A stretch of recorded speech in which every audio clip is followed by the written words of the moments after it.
dhiira sana kabaasee mana deebise guyyaa lammaffaa viidiyoo gammachuu marre guyyaa sadaffaa jara saniif sidduu ijjitii maaltu jira maal ijjitii nagaa kana jechuun qabdotti ijjitii nagaa bachaa turan durri fidee arkaanatti fiigin amma booda siin kabajaa firaan fuudhan wallaan kabajaa firaan fuudhin kabajaa beekoo bileessi wanni ati na jannatee harkaan kana gootu jirtu fuulaa gubaan qabu. Assalamu alaikum warahmatullahi wabarakatuh daawwattootaa fi hordoftoota keenya deebinee dhufnee jirra.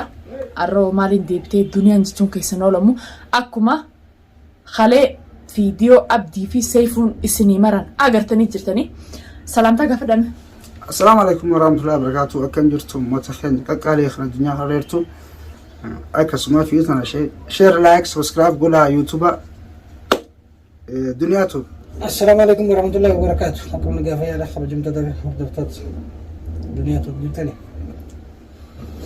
إيجا حكم الدنيا زينيت فيديو أنا إذا سنيجديسة وان برادي بي وان هميني كبومت أكرم تقول تجافي بلا مفاتيح. تاكناتي أنا تتو إسنيف والكتايسة تاكناتي داوتو تخينيا أيوة دران لي كوبا كابتن جيتي يا داهوندا sababa abdii itti dubbiin oggodhee mana na baasillee quba qabdan akkasumaan jee arra inni kun akka tokkoonis jaarsa kiyya kara tokkoonis abbaa ijoolleeti dirqama roorroosaa cinaa dhaabbachuu qabaa jeetiin guyyaa micciir qabisanis aara kiyyaaf kan hunda dhiisee mana galee akka inni kara mana deebu isa godhe arkeetii agartanii jirtan jechuudha. Deebi'ee mucaan kun durriin kun ka guyyaa mucaan kiyya qabame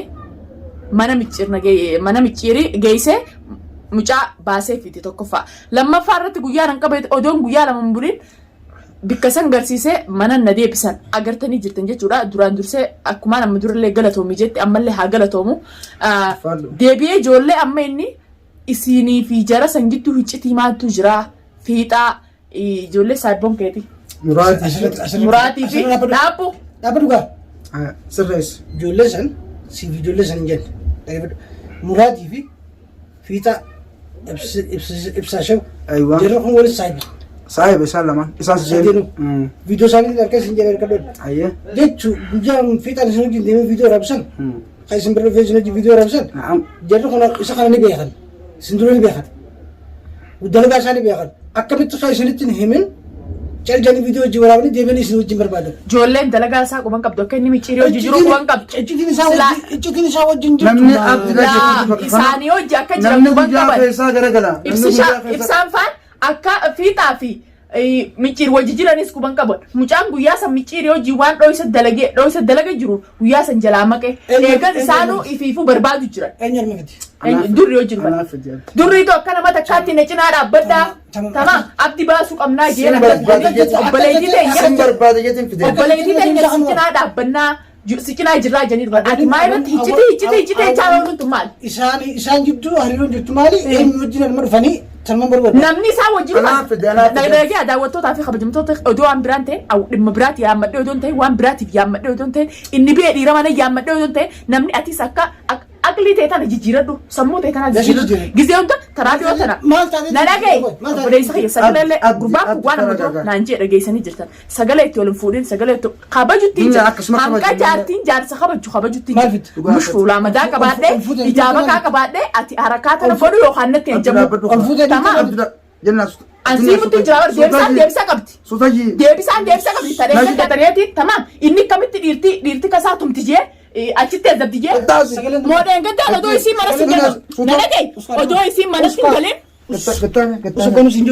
mee dhiiwudii si mee kana qubata horii dheessi jalaa narraa kaasuma booda horii dheessi jalaa akkanatti jaarsa jees kabanyaan keessichi kudin kaa keessichi kudin olkoos walaallee keessichi kudin نافسي ولا القوس ولا الدم يسجل دولتنا القوس ولا كتنا ولين القوس ولا في كنا جايسه توفي كانت تنترجت صوت سجلته دنيا صوت جار سكايت كل صوت سجلته خبجات رافورن رايس ورجرني خبجات رافورن رايس ورجرني مالي سنة مكان اسم ورق قدارة اسم ورق صفو بيو اسم ورق آني بيو أنا أدوي في دين أدرون نبتي أكملتي إسا رور سجيس كنا أنا جولة أنا سيف ديمو أنا درا والبينان أنا هبت خلاص Ijoolleen akka nama takkaatti isaa yaaddeeti arra ilmoo Oromoo akkamitti micciira kana godhe jedhanii isaa yaaddeeti. Arra nama sani iccitiin isin gidduu gurbaan kun mataan fayyaa qaba moo maraataa yoo taate mana maraataa geessanii wallaala nama fayyaa akkana sitti. Aaree kutee ni fidaa karmatta. Deemni un fitini afi maal isa kadhachaa ollaa miti. Maal inni isa kadhachaa oluu malii kaifsee moo bulchaa biyyoo ifisee xarraqiin akkana xarraqjoo maal inni deengadda akkasina irra xarraqii yaalan naqatareeti akkasumaan karadhee isa fidee maal kabajaan akkana dabarte.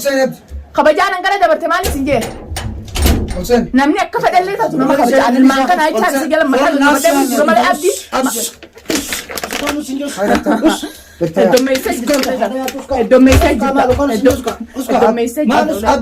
naqaanfadhu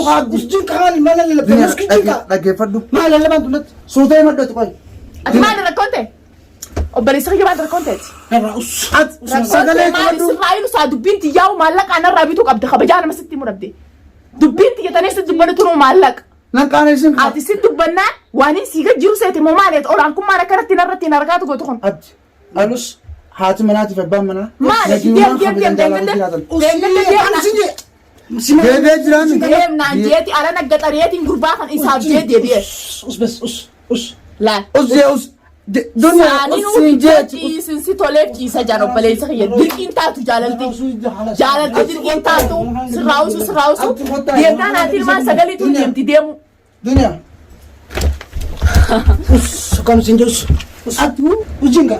Wallahi bika tanaa tokko. Siif jee bika tanaa. Dunia kana boon sagalee takana baatee. Mee gadi dhiisiyu. Dhiisiyu gadi masaa. Gadis. Afaan kan qabu. Gadis yoo jaarsa kiyya ta'u jaarsa jaartii kabajuu beekna maal harkaan fi gunni meeshaa manaan dhisee. Meeshaa manaan dhisee moo lafaan harka ta'u. Isa jala qaqqabadhee isa qabanyaan maal se'u illee qabaan. Dhimmummaan ulee na fiigu maal inni. Sanii miti gattaa mee durri. Gattaa. Mee baalagee nama akkanatti abiyaan qabne qabuma akkanuma firaasa'u. Usi baalagee nama uskaalan dukkaanu sinjooska. Abdina jeetti natu jirta. Abdina tu jirta malee yaadde. Maal inni deema gaan. Maal gaa. Bismillah rahmaan rahim. Maal sun dhufa mana keessa. Maal rakkinni qeebooti. Maal tumaan naftan mana keessa. Rakkinni qeemaan. Fi hordoftootaa fi kabajamtoota keenya akkuma agartan abdii ani wanni durri yaameef ijoolleen tun saayiba isaati akka ijoollee tanaa fi anaa fi ijoollee tana hedduu wanni takka hin jirre ijoolleen akka nama takkaatti isa cinaa dhaabbatteeti har'a ilmi Oromoo akkamiin roorrifamaa jettee as baatee isaaf lolte jechuudha. Nama san dirqama guyyaan hangale maa dhufanii nan laalanii guyyaan hangale maaliif dhufanii nan laalanii ol baanii baga si baase ol baanii abdii baga beellee jaanii fi ijoollee maran la'innoo ijoolleen dalagaa qabdi. Ijoolleen dalagaa qabdi yoo isaaniif hin mijjooyne dirqama dhufee laaleetiin abdii guddaa dhuftee laaltee isaanis ol baanii iddoo maranii jiran bikka jiranii. Keessummaan bakka hedduu dhufteeti mana isaaniitti oolaatii fi kana hunda guuttee namni guutu akkalaas mana moggaa taa'ee xiqqishoon halkan dalagaa hin qabu akkasi kutee abdii gaarraan tanaan dandee chooyyama fudhee boqonnaa itti dhufe kunoo mana keessaayis dubbii godhu jira akkana jennaan natti himte jechuudha. Barammoo wanni si dawalee siyaameef na dhageessa wanni siyaameef ijoollee kana fiddee jirta akka nama takkaatti ijoolleen nama dhimmamnee fi isaaf dhimmamnee harta kaarroobaa fi galaana keessa hunda akkanatti mimmaan buusinee isaan barbaanne tamaam ijoolleen turaarra dhuftee dirqama irraan qabu dhufanii ilaalu barbaanne gallaan alhamdulillah namu bakka alhamdulillah yoo jedhu Oromummaa fi bakka jirru alhamdulillah Oromummaa fi cinaa dhaabbatan malee dirqama abdii dirqama ijoollee san irraan qabu dirqama isa barbaaduuf irraan qabu. Naam dhugaa dirqama. Tamaam dirqama irraan qabu akka Oromummaatti akka obboleessaatti barbaadan saniichi dirqama irraan qabu dirqama dhufanii as dubbachuun abdii. Mana biraa mana usme manatti kamit dhufanii nan laalaniif ijoolleen san gaafasan si hojii deemte amma gallaan isaan aarii maalii hiccitiin isin gidduu jirtu maalii obboleeyyan kiyya namni kun fayyadamoo maalittan fayyaadhaa baalagummaatti jira. Abdi baalagummaatti jira anaaf balleessa. La'innoo naaf inni gizee waldinne diinaan nu idduu seenee haasidaan nu idduu seenee kana keessa yaada bajeetiin hamma durallee fiidiyoo isin mareetiin ture daawwattoota kiyya. Kabajaanis jaalaltinis hanga qabdi. Abdiin irra dabarsee asin na guutee jira laalaman. Asin na guutee guutame. Maal? Hammeen ijaarsa keessa simbarin taakka jiru. Maal abbaa ilmaanii kun haasoo lubbuu itti baasanii haasoo kana amma booda keessaa galeetiin jira. Laal waan takkaan siima. Dengadaas asitti natti safaateetiin akka nama kopheen takkaa guzee mana namaa dura ta'isee kabajaa qabdi fuudhanii ichi kaanii abdi akkasinnatti hanjameetiin nama intalatan takkaa guyyaa takka wala garee odoo hin hanjamee akkasitti shaantaa kiyyaa hojjalan na baaseetiin guyyaa dheengidda inni qabame ilmaan kiyyaas mana jiranii arra akka fedhallee taatu hammaatullee roorroo duratti waa isa qabee adawwee hojjee hangamaduuf jee manatti ol deebi'ee jala deebi'ee roobaa fi hagalaanni kana deemu ilmaan kaan harka qabadhee rooba kana keessa barbaannee namni meeqaan akkasi barbaadanii akka mana deebu goon daawwattoota kiyya ani mushkilaan qabaan hin qabduti mushkilaa takkan hin qabaa ibrinaan qabaa irrinaas hin qabu waan hin abdii jala gaggordhuufis hin qabu maqaa jaartummaa fi jaartiin jaarsanii kabajee wajjin jiraachuu jira yookaan fuulaa madaa qabaadhee yookaan isa jala jiraadheetii miti bas xarraqiin inni kana ziyaadaan xarraqiitu maaliyu maaltu deemu jaalatii jiraachuu baannaan obboleetii naan taanetti allaa ma'aak haraan seertee jechuudha haasawaa. Bineentumne abdii kana mushi naffi fiiguu meeshaan taane meeshaa gidaaratu kabaja qabdi. Mana isaatti kan hin dhufee abdii. Meeshaan gidaaratu wanni feetoo jiraattee haasawaa namaaf fixa. Daawwattootaa fi kabajamtoota keenya na dhagaya ammallee amma durallee fiidiyoo isinii maree ture. Ilmaan kee dhiisteen deemin duniyaa naan jettaniiti mana deebiidha. Tamaam kabajaa ilmaanii adawwii meeqaan alaa qaba. Dirqamatti hin qabu abdii ijoollee. Ijoolleen san dhufanii nallaalanii dirqamatti hin qabu. Dirqamatti hin qabu. Oromummaadhaaf cinaa dhaabbatan malee waa waliin qabaatanii tiisii miti. Kasilaa maarree kiyya mirroo kiyya jee deemu meeshaan sanuu ni dheeyse ture. Kasilaa maarree kiyya jee amma dura yuutuubiin isa guddifachuu turu sanuu ni dheeyse ture. Arra ijoolleen tun arra silaa guyyaa qabdi. Namni guyyaa rakkoo si cinaa dhaabbatee guyyaa qaba.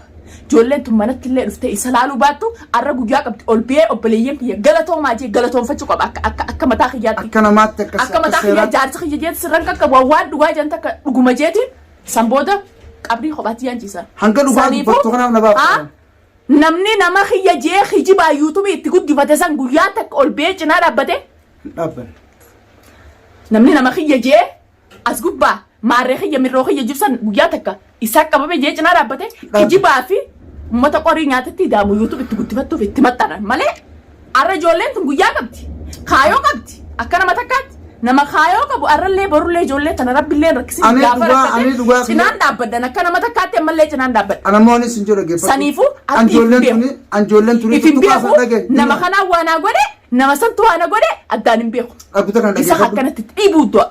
Na dhaggeeffatu. Akkanatti dhiibuu du'a. Ijoolleen tuni horroodhaan. Inni kun jaarsa keeti.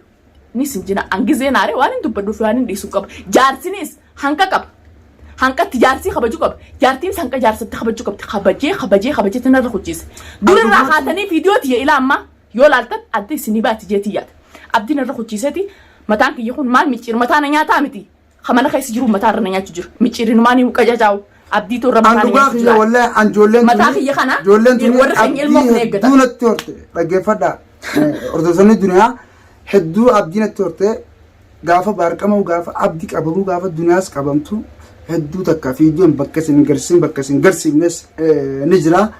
Bakka hedduu viidiyoon isin garsiifne bakkuma hanga muraasa keessattuu lola baarkanaa fi kanuma abdii kana isin garsiifne gaafa isaan qabanii ijoolleen tun gaachana keenya fuulduraafis duubattis jechuudha.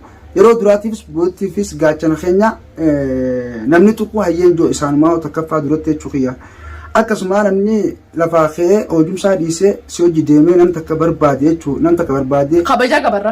Arra namni akka fedhe kan guyyaa rakkoo rooba san keessa dhaabbate. Dirqamummaa Oromummaa malee dirqamummaa ittiin qabnu. Guyyaa yaanii agartanii. Dirqamummaa ittiin qabnu ijoolleen arrallee borullee haa galatoomanii biqiltootatti haa galatoomanii. Maaltu isin gidduu jira arra galanii faaranii maarra jee kun haasawini haasoo namni mataan fayyaa qabu haasawi miti. Tamaam arrallee nama azameti wala saiba sa khayda wajin video maransani nama heddu jira abdi tana jeet bede sambodana binni mar salama